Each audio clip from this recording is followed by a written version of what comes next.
I watched horror that the Senate has become this. I look at my other fellow senators. Madalas kaming nagtitinginan ni E.S. Ralph.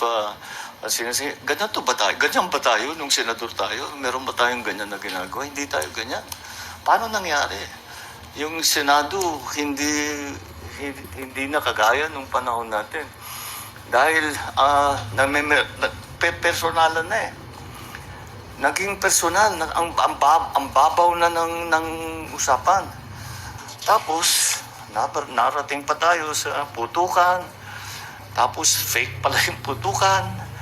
Tapos, hindi ko maintindihan. Walang nangyayaring kagaya niyan nung panahon ko sa Senado. Of course, the only basis for comparison that I have is the time that I was in the Senate. And I never imagined that the Senate would descend into this kind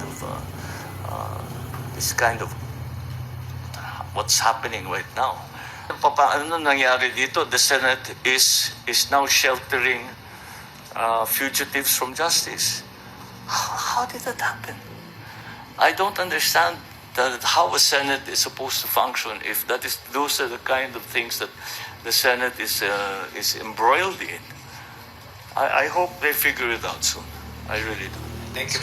Almost a year ago, ang sinabi ko sa taong bayan, kailangan malaman ng buong taong bayan ang katotohanan.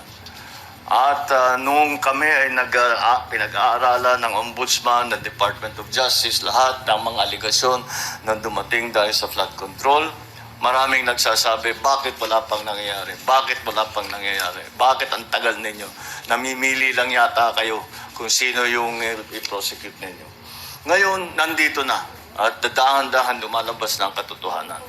At dahan-dahan na. At ang pinakamaganda, kung talagang may kaso, kung sila ba naman ay walang ginawang mali, ay lalabas naman yan sa pagsusuri ng paghusga.